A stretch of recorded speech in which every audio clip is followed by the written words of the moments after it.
Mesdames, Messieurs, très heureuse de vous retrouver sur nos antennes. La Totale, votre magazine hebdomadaire sur ITV, dimanche 12 février 2023. C'est parti pour le sommaire.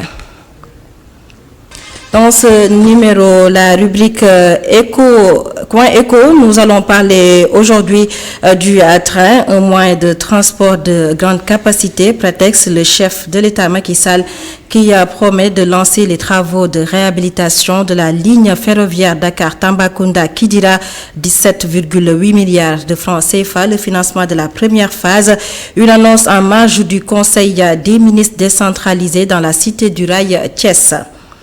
Dans la rubrique Environnement, immersion à Joal-Fadiouth, l'île aux coquillages, le travail que font sur place les femmes, les difficultés auxquelles elles font face, les plantes à suivre dans ce magazine avec Ami Diouf. Et dans Bouillon Culture, l'on s'intéresse aujourd'hui à l'encens communément appelé tchouraï. Le tchouraï, utilisé à des fins diverses, son utilité en cette période de fraîcheur. Élément de réponse dans Bouillon Culture avec Momodou Dian, la Totale dimanche. Bienvenue à tous.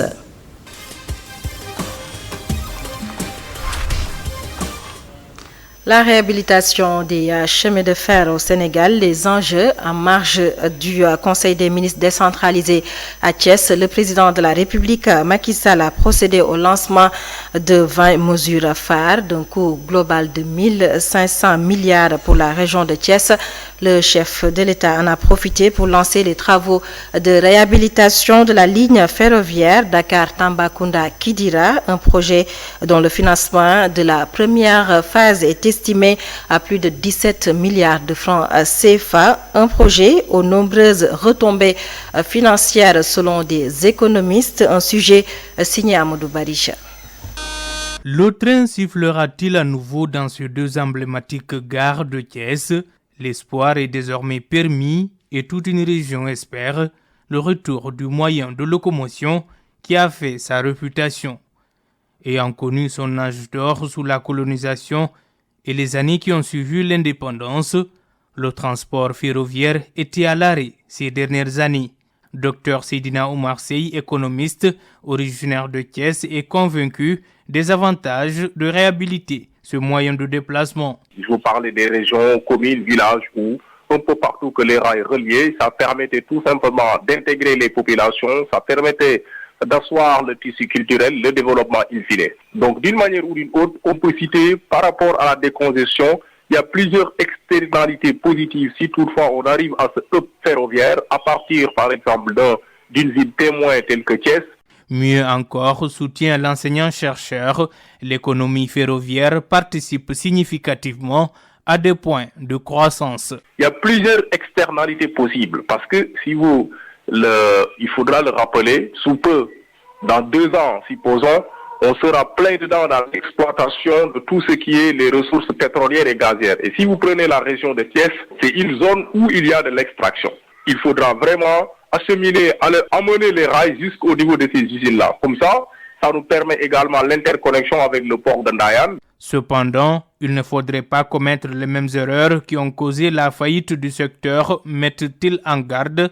L'exploitation doit être mieux gérée pour pérenniser l'industrie. Par rapport à la gestion, notre âge d'or de l'arachide mais était porté par quoi? Par les rails au niveau bassin arachidier qui faisait tout simplement le convoi et c'était le relais pour alimenter les ports. Et à chaque fois que le train sifflait, toutes les villes environnantes, donc il y avait l'économie circulaire, il y avait par exemple même les ménages les plus modestes arrivaient à avoir des activités qui leur permettaient d'avoir tout simplement des revenus.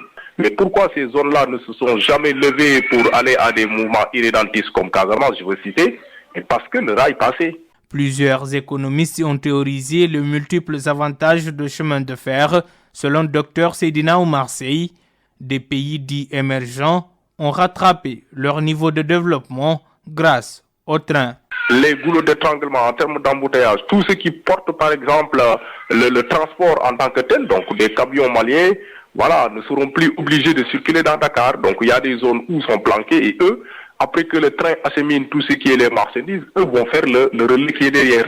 Donc le fait de relancer cela, mais forcément, le train entraîne le développement. C'est convenu tous les économistes que une industrie ferroviaire optimale entraîne forcément des points de croissance et une croissance continue va permettre tout simplement le Sénégal émergent tant souhaité. L'autre avantage du secteur ferroviaire est écologique.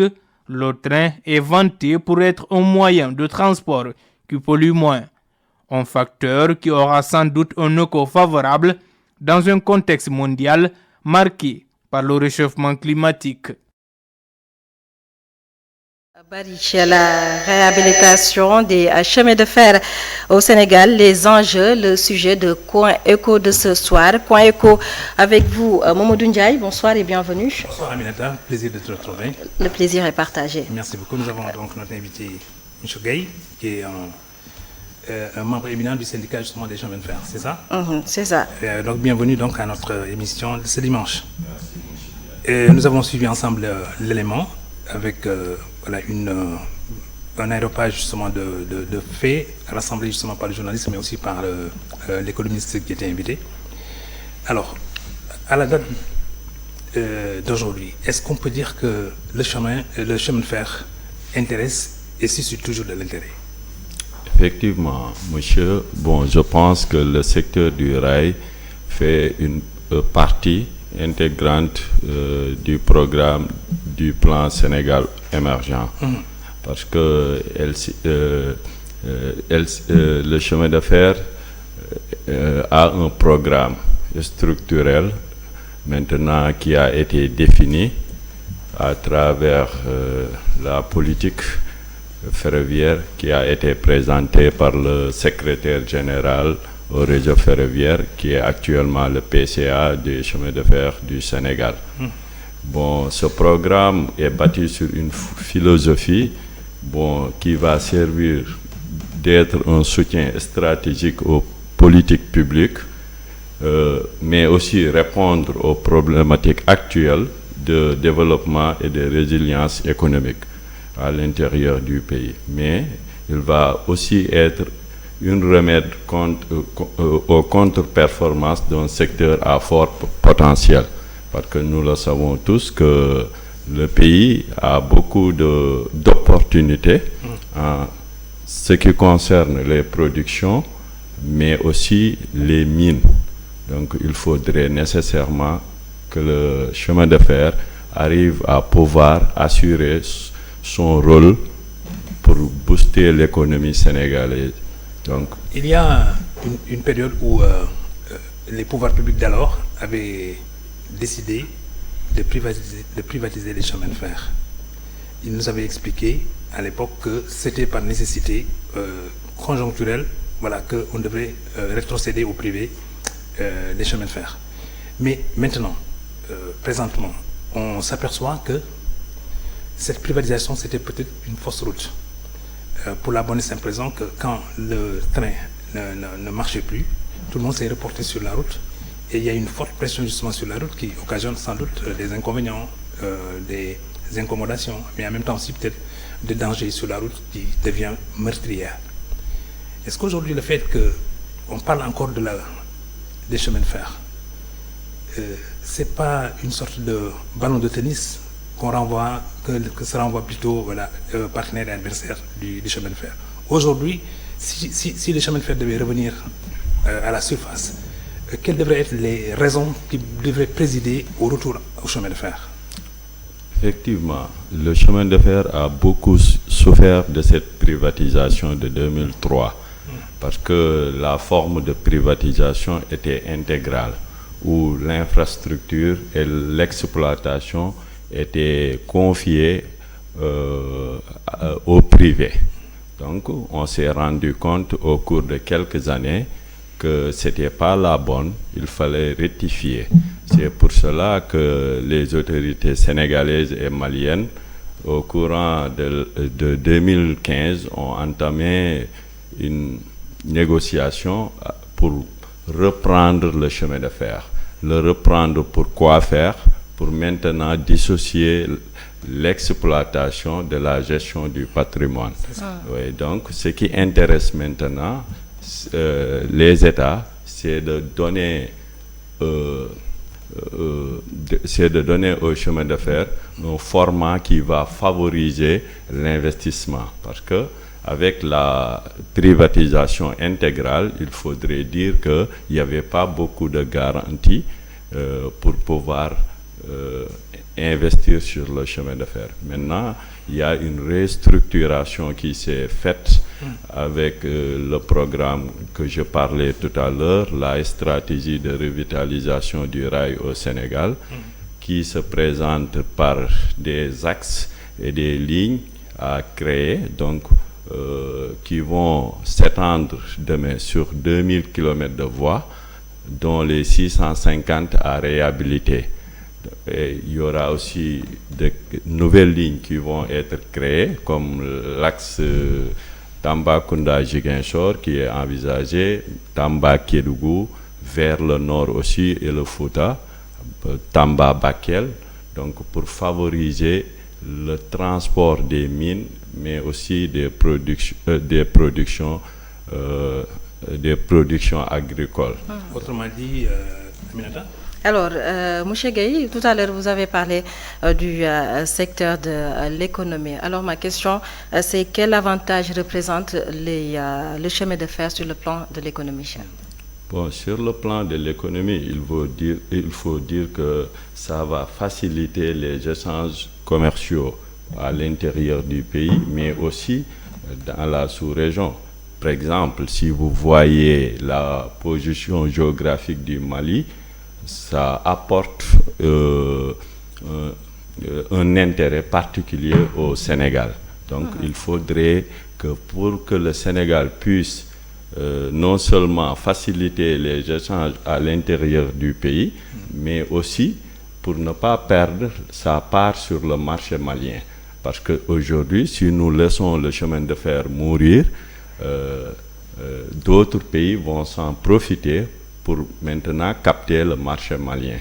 Donc, parce que la route ne pourrait pas assurer l'intégralité du transit malien. Donc, c'est pour cela que je pense que le chemin de fer est incontournable si le Sénégal veut aspirer à l'émergence.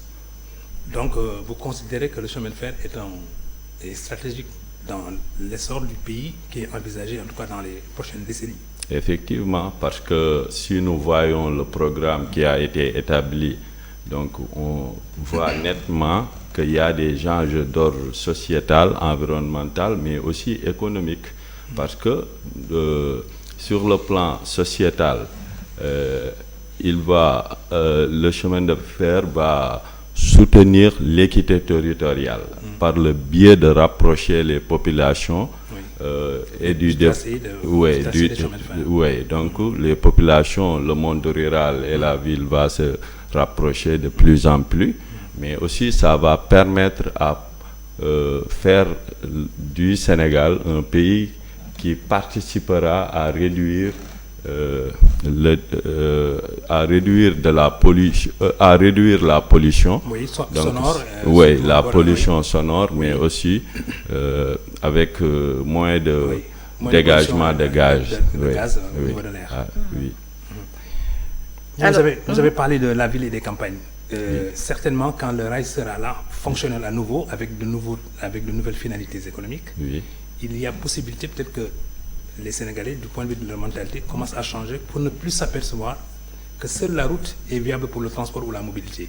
Il y a maintenant le rail, parce que voilà, il a de nouveaux circuits, il y a de nouvelles destinations, mais aussi il y a de nouvelles jonctions entre les campagnes et les villes. Effectivement, parce que dans ce programme de la stratégie de revitalisation du rail au Sénégal, il est étudié qu'après réalisation du projet, 75% du territoire national sera desservi par le train. Donc, ce qui est très important, mais aussi ça va créer des emplois qui vont même participer à retenir les populations dans les différentes villes du Sénégal. Donc, il y aura moins d'attraction au niveau de la capitale.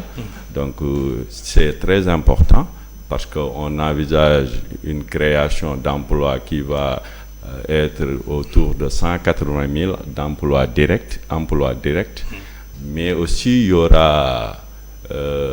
aura aussi la réduction, comme vous l'avez dit, de 836 000 véhicules sur la route, dont 30 000 camions.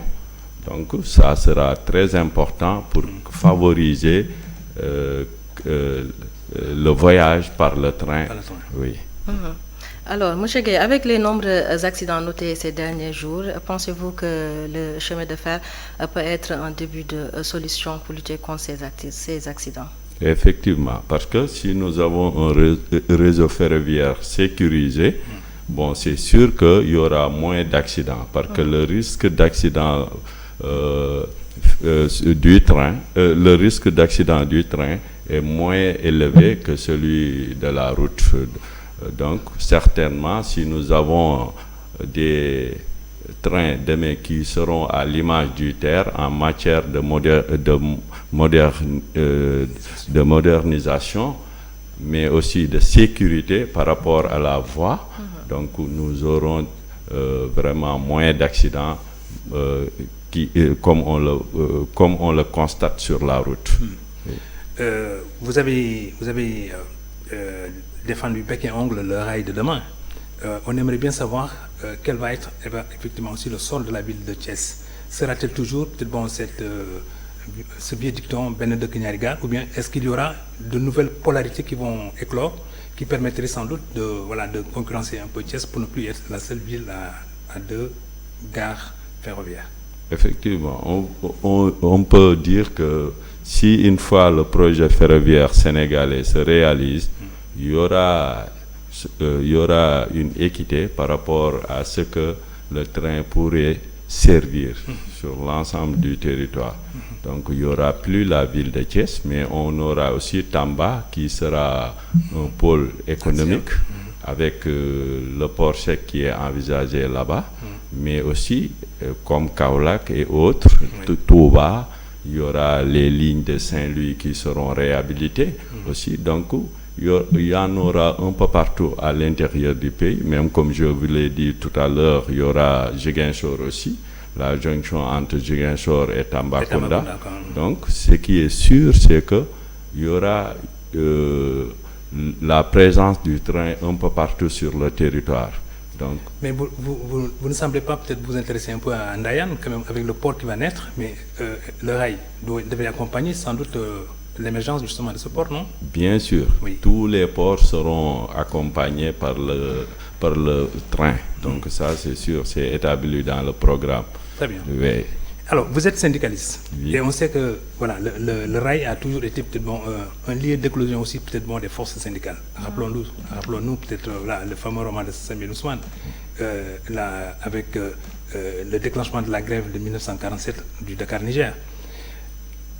Avec le recul, parce que vous êtes jeune quand je regarde votre visage, mais par rapport peut-être à ceux qui vous ont précédés, les grèves n'ont-elles pas un peu aussi accéléré le déclin du rail, sans peut-être que les acteurs n'aient pris conscience sans doute de l'importance du rail à l'échelle économique, nationale et peut-être même régionale? Ça c'est vrai. D'une part, il y a quelques mouvements qui se sont constatés ces derniers temps, notamment avec les travailleurs qui se souciaient de leur statut administratif. Donc c'était le principal problème, avec aussi le passif social.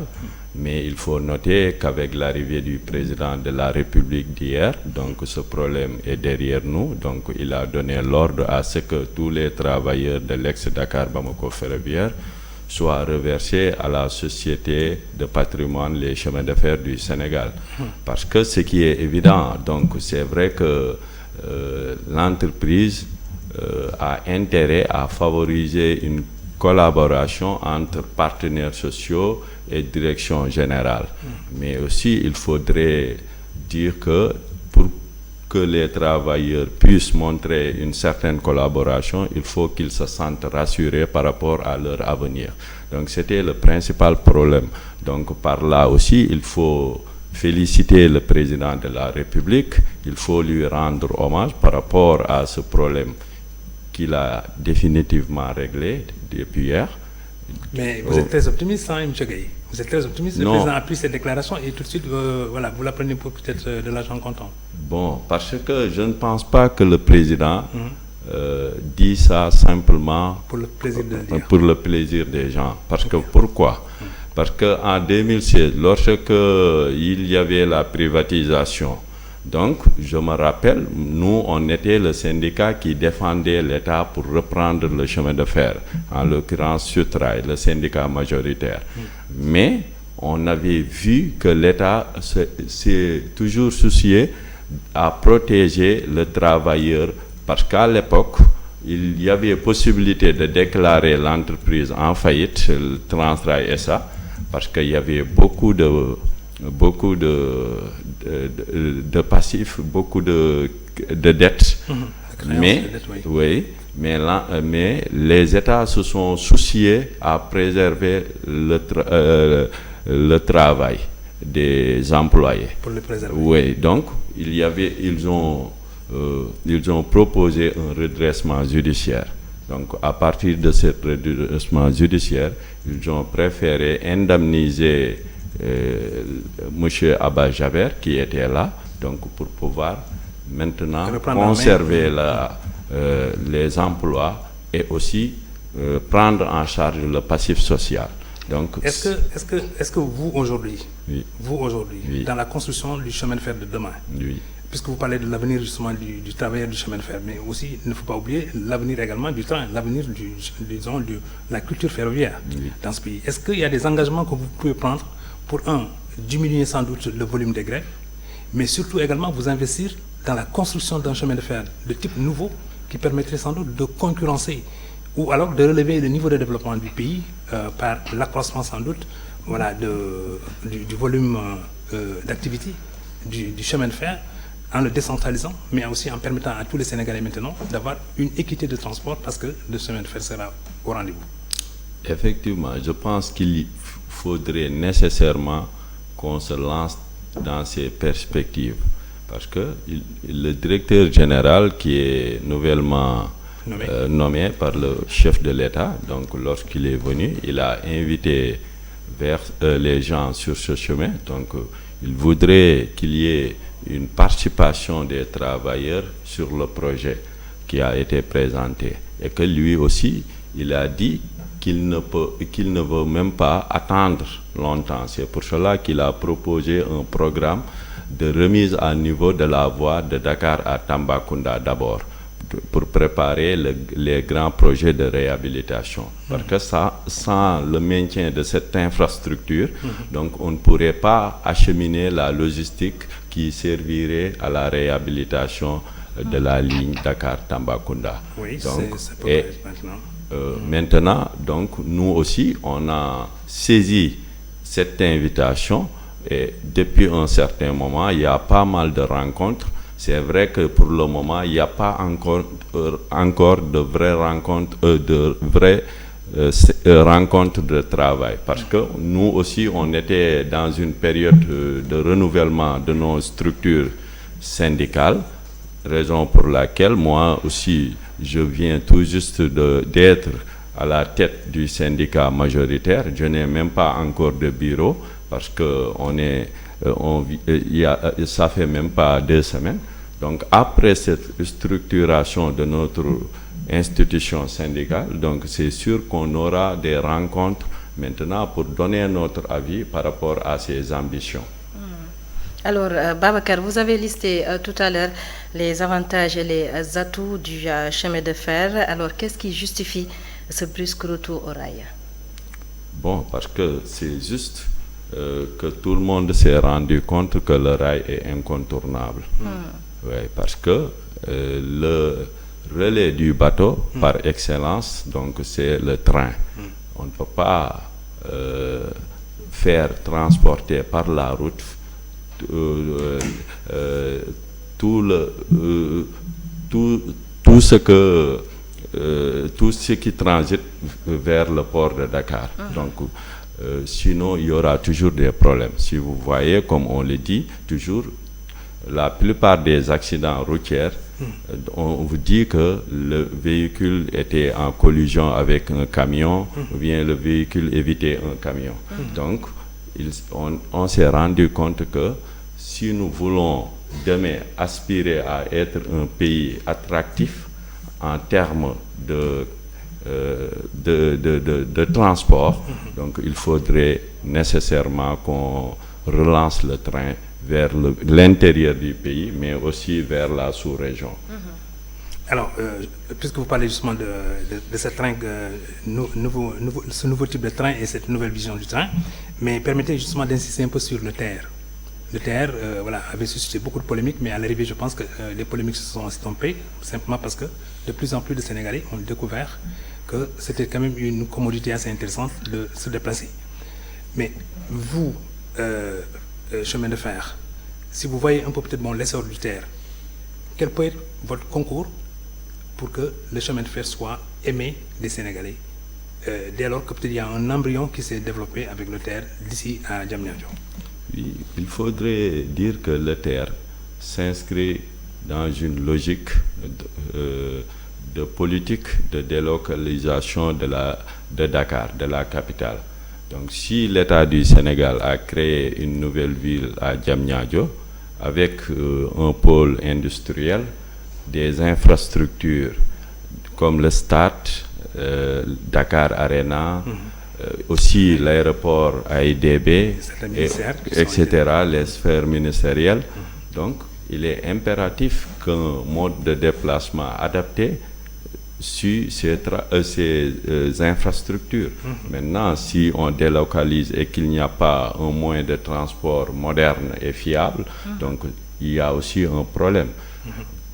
Et aussi dire que il faudrait aussi pas que les Sénégalais aient l'habitude d'analyser la rentabilité d'une infrastructure comme le TER sur simplement ce qu'il amène sur la vente des tickets.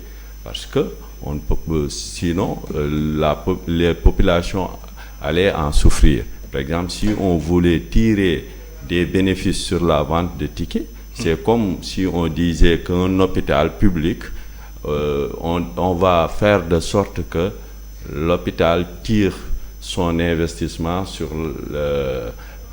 la vente des tickets et des prestations.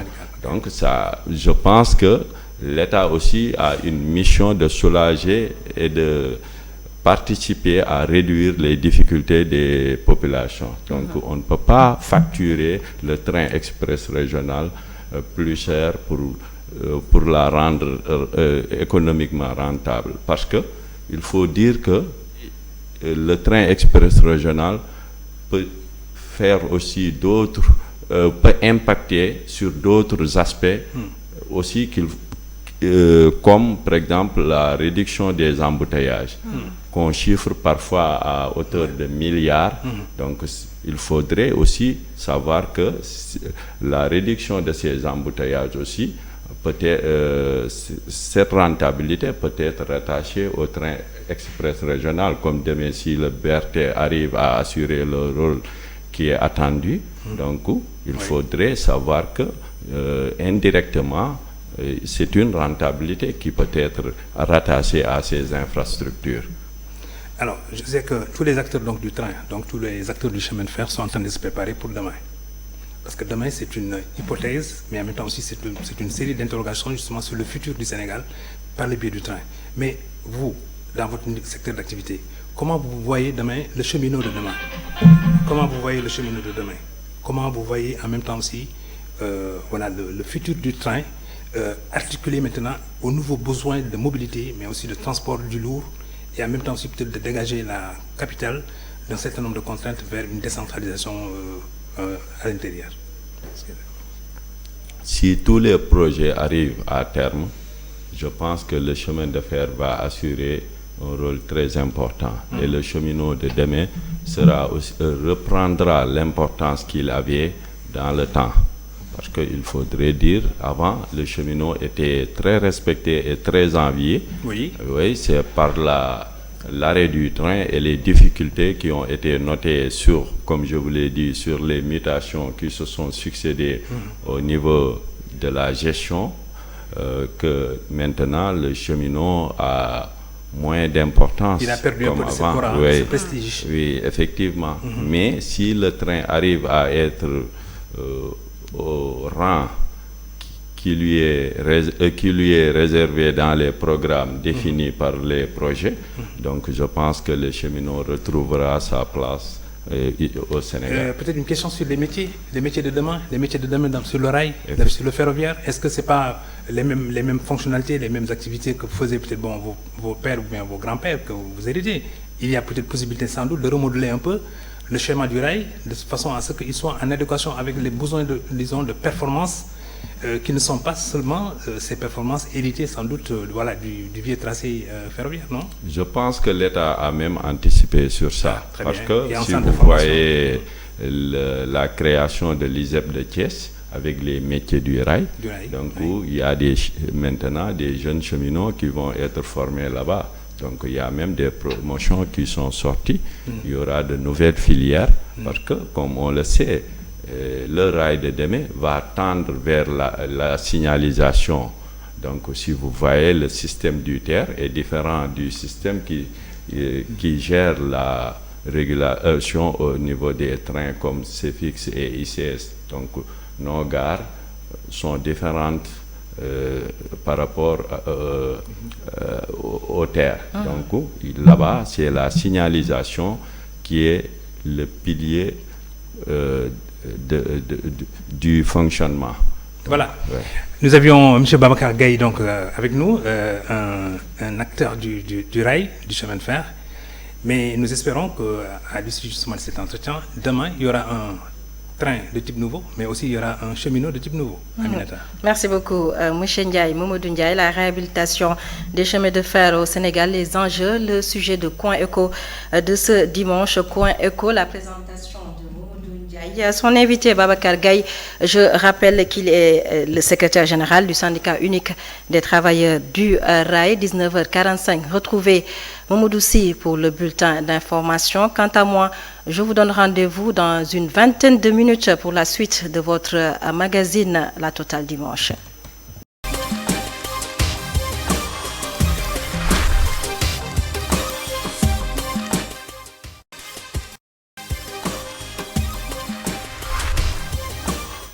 Merci à Mamadou Sy pour la présentation du bulletin d'information. Mesdames, Messieurs, si vous venez de nous rejoindre, la suite de votre bloc d'information, la totale, la rubrique, après la rubrique Coin Éco, on poursuit la rubrique ailleurs à focus aujourd'hui sur le pont Laybar-Boye. C'est dans le nord du Sénégal, plus précisément à Saint-Louis. Ce pont, devenu patrimoine mondial de l'UNESCO, est actuellement en état de délabrement très avancé, nous dit Hassan Gueye. C'est à travers ces infrastructures anciennes et inégalables à la fois que chacun de nous reconnaît l'île de Saint-Louis. Son originalité se trouve dans ses eaux, ses murs et ses ponts, faits d'herbes à retrouver une jeunesse. Après avoir été réhabilité, Laybar de son côté est abandonné. La santé de fer a laissé place à la sénescence. Le patrimoine mondial est vide de sens quand on voit le piteux état dans lequel se débat le mythique Laybar, ancienne merveille, trait d'union entre l'île de Saint-Louis, la commune de Gandon et le reste des territoires. De son assemblage dans les ateliers de l'établissement parisien d'Haïdé aux toiles d'araignée d'aujourd'hui, beaucoup d'eau et d'incompétence ont coulé sous la charpente. Tout n'est plus qu'amas de ferraille et médiocrité, car sans doute nos cœurs rouillés ont laissé la même rouille s'emparer de nombreux bijoux de famille comme celui-ci. Qu'importe que ce soit un héritage du colon, il n'en reste pas moins une parure singulière sans quoi on est forcément moins pimpant, mais plus laid. Il n'y a plus aucun train qui siffle. La voie ferrée est fantomatique. Les présidents Wade et Lansana Conté étaient les derniers à l'emprunter au début des années 2000. Ça paraît beaucoup trop loin. Il n'y a plus aucune locomotive qui puisse tirer les wagons. Mais ceux qui sont chargés de veiller à la préservation de l'outil disent ferrailler pour remettre les arcs, les traverses, les rivets d'aplomb. Le marigot de Khor continue pourtant de bercer l'ouvrage d'illusion. Les passants et habitants l'ont requalifié d'eux-mêmes depuis belle lurette, eux qui en ont fait un raccourci et un passage piéton.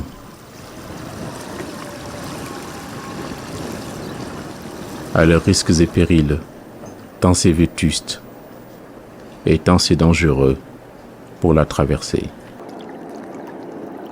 Tout autour, dans les cités émergentes, qui sont sorties de terre à toute vitesse, l'abandon des reliques du passé n'émeut pas tant que cela.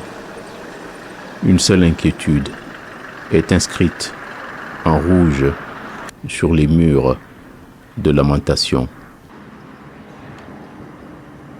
L'annonce de l'installation d'un camp de la police nationale n'est pas du tout chaleureusement accueillie par les habitants. Avec la gestion présumée débridée du foncier, on risque de foncer tout droit dans le mur. Les conflits s'ajoutent à la détresse.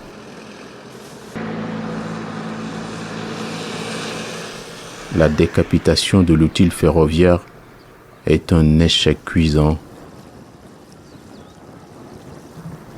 C'est une merveille à côté des splendeurs de la nature. Le papillon est éphémère. Le pont Lébar n'en finit pas de mourir parce qu'il y a eu trop de fautes de gestion et de défauts d'entretien.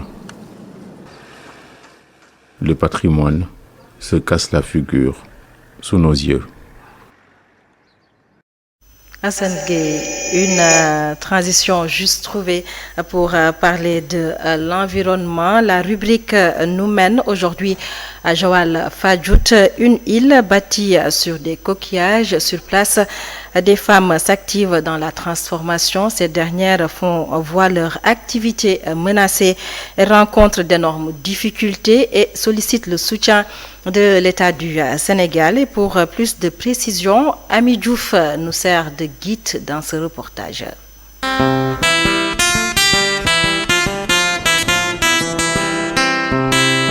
Fadjout, une île particulière. Pour y accéder, le pont ou une pirogue avec une vue imprenable. Mais ce qui fait surtout son identité, c'est son sol parsemé de coquillages. Ces coquillages sont les restes des mollusques consommés ou vendus par les femmes de l'île. Mais avoir ce résultat est loin d'être évident. Du glanage à la transformation, ces braves dames rencontrent d'énormes difficultés pour obtenir la matière première.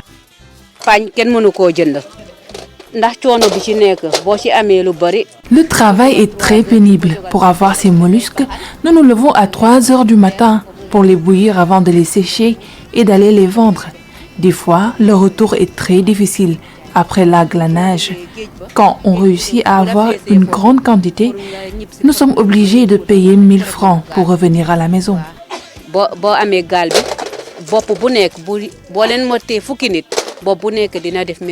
Très prisé, le coquillage devient de plus en plus rare à cause justement de la récolte effrénée de la part des femmes.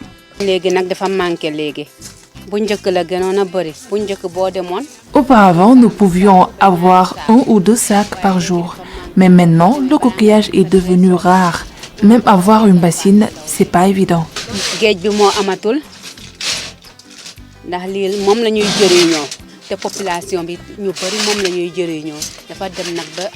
Actuellement, c'est un peu la rareté des coques. Souvent pendant l'hivernage qu'on avait plus de coques. Tu sais que les coques, ça circule dans la vase, les bancs de sable. Ça se déplace en quelque sorte. Peut-être une recherche effrénée aussi des femmes de ces coques. Conséquence, une rareté, synonyme de baisse de revenus. Auparavant, un pot de mollusques coûtait 15 francs ou 25 francs parce qu'il y en avait vraiment beaucoup. Mais maintenant, le pot est à 1000 francs. Ce sont les revendeurs qui gagnent plus que nous car c'est nous qui effectuons le travail le plus pénible. Et pourtant, si certains ont pu s'en sortir et pour même devenir des cadres, ils le doivent à cette activité. Une activité qui a financé leurs études et celle de la nouvelle génération de l'île.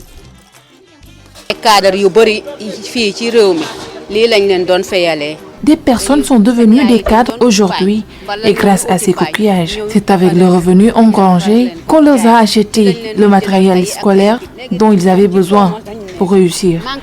Mais maintenant, nous peinons à subvenir à nos besoins.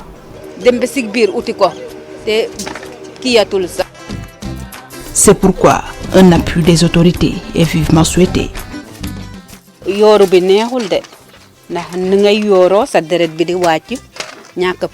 Ce que nous voulons, c'est avoir nos propres pirogues, des machines et même des gants.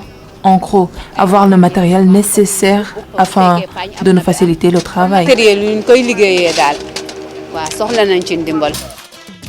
Ces coquillages leur fournissent de la nourriture, en même temps, ils servent à purifier l'eau, selon les habitants. Ces coques un peu filtrent, avec leurs valves, ils filtrent un peu l'eau de mer. Et comme vous le savez aussi, ici on observe souvent le repos biologique par rapport à ces coques, oui, pour un peu permettre le développement de ces coques. Les résidus qui proviennent de leur exploitation peuvent aussi être utilisés dans les constructions d'habitation. On les retrouve presque partout. Ça renforce un peu le béton. Et comme vous le voyez, c'est une île au coquillage et toutes les rues sont remblées en coquillage. Après avoir retiré la chair, ce qui reste du coquillage, nous le vendons dans les hôtels, car cela peut servir de décoration, mais aussi on peut l'utiliser pour remballer nos maisons. Fadjoudj, ou l'île au coquillage, regorge de nombreuses merveilles. Ce n'est pas pour rien qu'elle fait partie des endroits les plus visités par les touristes au Sénégal.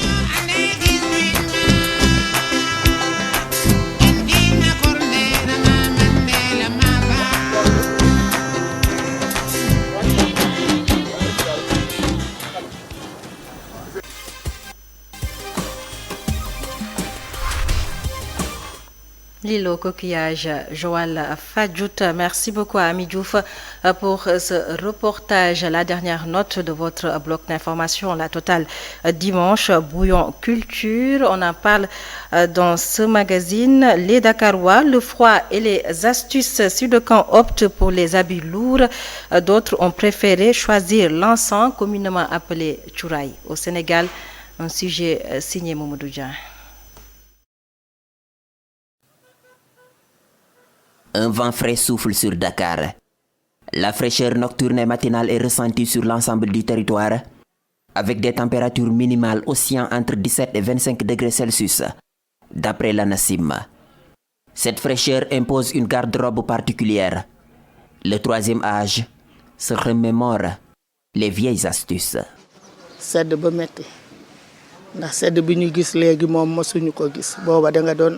C'est une période difficile pour nous. Le bois mort est maintenant introuvable. À l'époque, il n'y avait que des arbres là-bas à la Médina.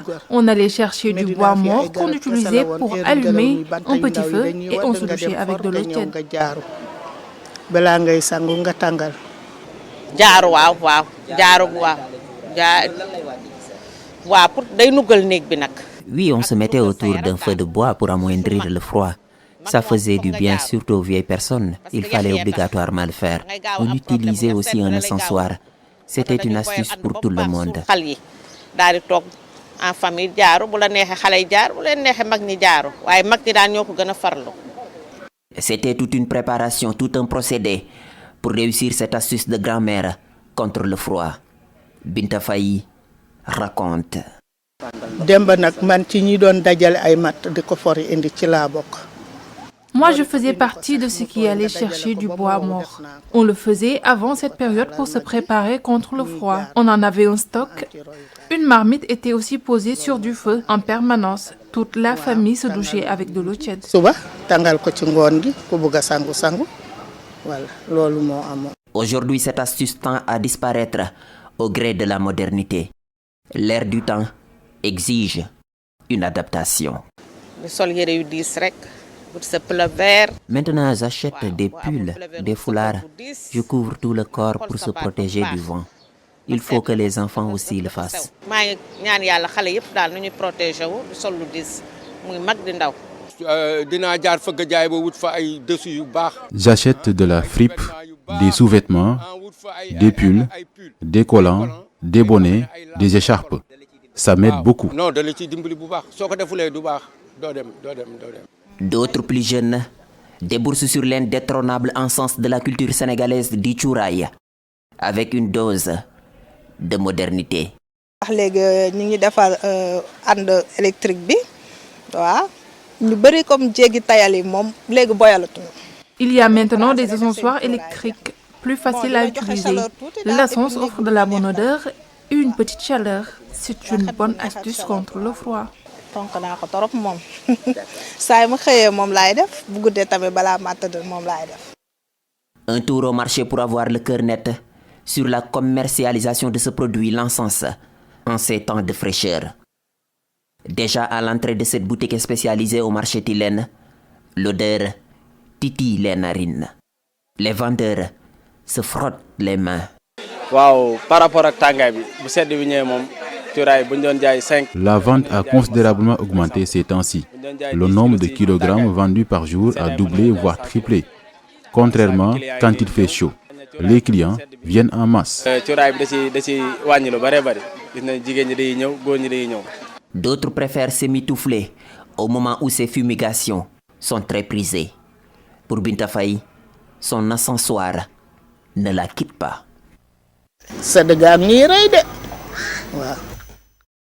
Les Dakarois, le froid et les astuces, le sujet de Bouillon Culture de ce dimanche.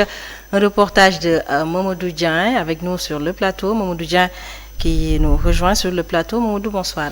Bonsoir Aminata, bonsoir à tous les téléspectateurs d'ITV. Et bienvenue Mamadou. Merci. Alors Mamadou, pour se protéger du froid, les astuces d'hiver. Oui, les astuces d'hiver, comme vous l'avez vu dans le reportage justement.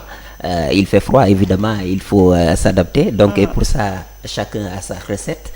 Les vieilles personnes se remémorent des astuces de grand-mère, comme nous l'avons dit dans le reportage. À l'époque, c'était un faisceau de bois allumé et on se mettait autour. Sinon aussi, c'est se doucher avec de l'eau tiède. Maintenant, bon, la modernité a un peu pris le dessus.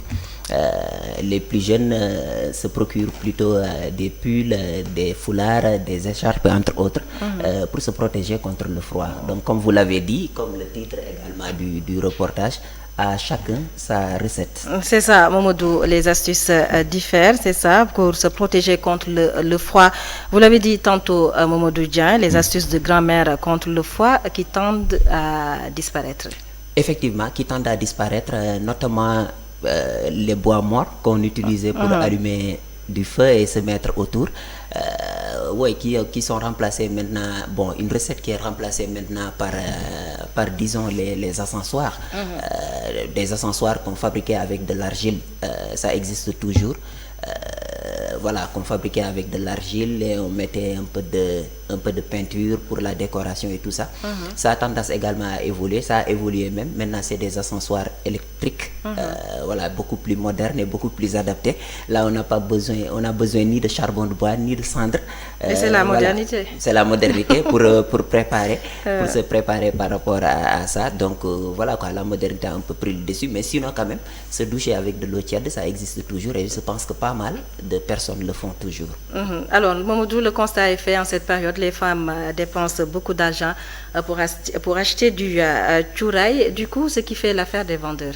Oui, ce qui fait l'affaire des vendeurs. Et la question qui a brûlé aussi mes lèvres, c'est comment le chouraï peut réduire un peu le froid. Bon, c'est la question également qu'on a posée à nos différents intervenants dans le reportage. Et la réponse est oui, ça donne un peu de chaleur et ça dégage également une odeur suave.